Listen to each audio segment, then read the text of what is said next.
I realise that a lot of my videos talk about using a tote bag instead of a plastic bag, and I need to address what I mean by this and how to do it in the most environmentally friendly way. So I've always swapped a plastic carrier bag for a tote bag. But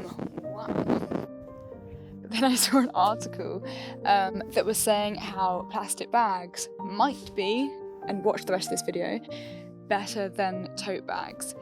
Just wait. So personally, this threw me because how can that be? Plastic bags do so much damage to the environment. Well, these researchers, who you've got to also remember might have their own bias, their own agenda, worked out that you need to use a tote bag 20,000 times in order to make it more environmentally friendly than using a plastic bag. So I need to address why they can sometimes be used in an unenvironmentally friendly way. Tote bags are brilliant, but you need to get its use. So firstly, if you can, buy them secondhand, because then you are not actually buying into its production. Secondly, you can actually make your own, so you can make it out of something that you no longer wear, something that no longer fits, something that got ripped. There's all sorts of options for upcycling something old into a tote bag. There's also the issue of what it is made out of. Oh, thank you, son. It's going a little. You need to make sure that it's made out of sustainable cotton, if it is cotton, and that's organic cotton.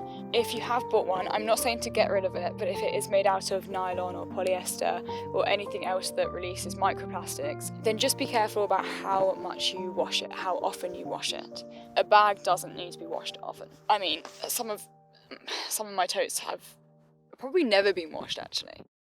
The final thing about buying a tote bag, if you are buying it brand new, is to avoid chemicals in the dyes. So you can either go for one that hasn't got much added dye, like this one, or you can get one that has got colour, but you're making sure that these are natural dyes. Again, if you're buying it secondhand, then don't worry, because it's already out in the world, someone's already using it, and you're doing a good thing in using it again. But if you're buying it brand new, make sure that the dyes are organic and non-toxic. Again, when washing it, it makes it far less harmful to the environment. My own kind of personal view on tote bags being worse than plastic bags is it depends how you use them. I understand that some plastic bags can say that they're 100% compostable. That is really debatable, and how long it actually takes to break down and the conditions they need to be in order to break down. Some will say that they are recycled plastic. Again, that's good, but make sure it's not greenwashing. If it's 30% recycled plastic, that is just the legal requirement, so it's really not that great. If it's 100% recycled plastic, that's good. It started raining. But we want to stop plastics in the first place. And for me, the main thing about plastic bags is they come with the added and very serious threat of being light and far easier to kind of travel around and get into natural spaces and oceans, and are more mistakable for being a jellyfish or something that a bird or an animal can eat. Whereas these are unlikely, if they did get discarded and for whatever reason, it's unlikely that something is going to mistake what these are and try to eat them.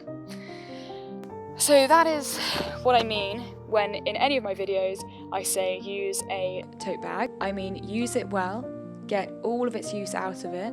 If it breaks, repair it. If you can, buy one secondhand. Be careful of the dyes, be careful of the material they're made out of, and bring it with you wherever you go so that you never have to buy a plastic bag at the checkout. You can also use them for covering up the gear when it unexpectedly rains mid-filming. I eat my words from earlier. Thank you, son. It's going a little. This was not forecast.